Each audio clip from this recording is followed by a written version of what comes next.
cristiano, sino de la Asociación Americana de Psiquiatría, una asociación liberal en sus principios, que admite que no teníamos ningún estudio para avalar la causa biológica de la enfermedad.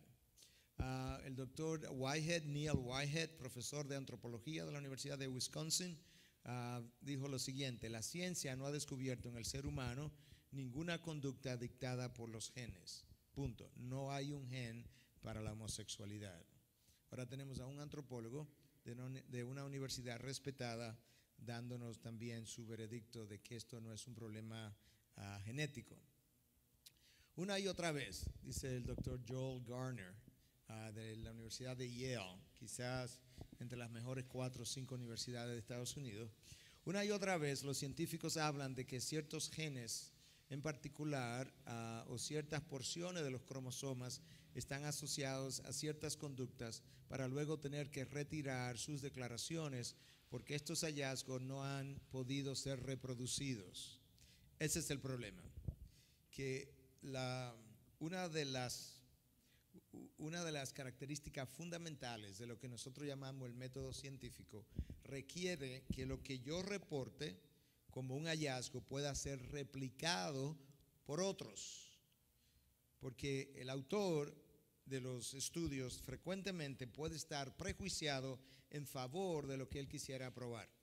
Esa es la razón por la que en medicina los mejores estudios son llamados dobles ciegos. ¿Qué significa eso? Bueno, vamos a probar una medicina. Yo soy el investigador y el que estoy desarrollando la medicina. Ya de por sí yo estoy prejuiciado a favor de ese medicamento.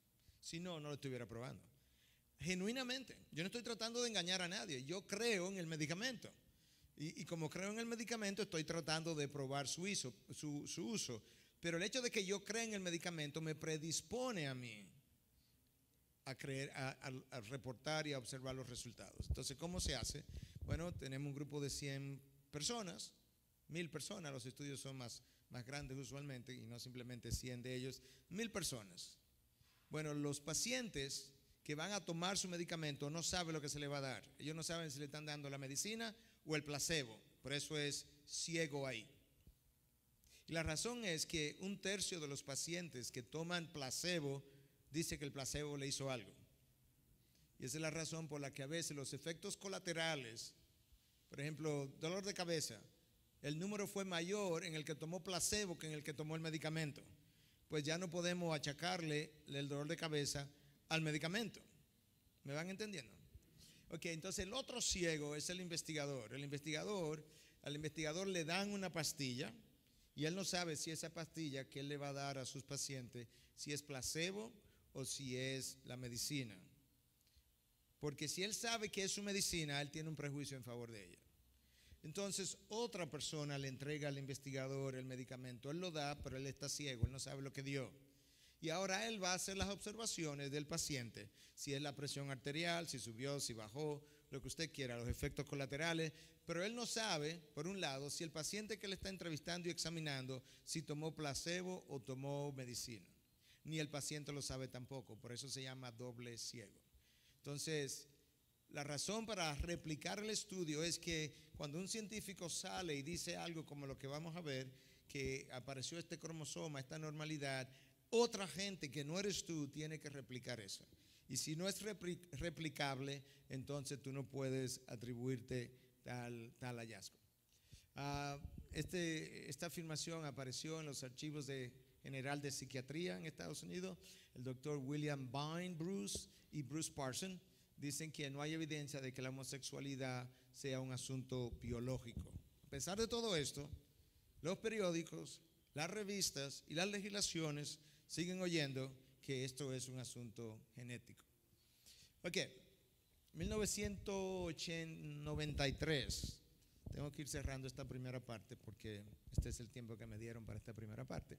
La revista Science, que es una de las revistas más prestigiosas en Estados Unidos, en el año 93 apareció un artículo que reportó el doctor Dean Hammer del National Cancer Institute, o el Instituto de Cáncer, Instituto Nacional de Cáncer. Y él dice que en ese artículo que había un marcador en uno de los cromosomas que él llamó Q28 que aparecía en el paciente homosexual que no estaba en los pacientes heterosexuales. Ok, Entonces se hicieron estudios por otros investigadores para replicar lo que este doctor decía, y un estudio que apareció en la misma revista Science, pero ahora en el año 99, varios años después, 6 años después, por el doctor George Rice de la Universidad de Ontario en Canadá, y otro estudio entonces del doctor George Evers de la Universidad de Stanford en California. Ninguno de esos dos estudios probaron este marcador Q28 y eso fue rechazado. Voy a terminar de explicar esto y ahí entonces concluimos esta primera parte. El doctor Simon Levy publicó un artículo en la revista Science haciendo autopsias en pacientes homosexuales. Y él tomó 19 hombres homosexuales y 16 hombres heterosexuales. Entonces él comenzó a postular que ciertas células cerebrales al nivel del hipotálamo eran más pequeñas en los pacientes homosexuales que en el resto de la población.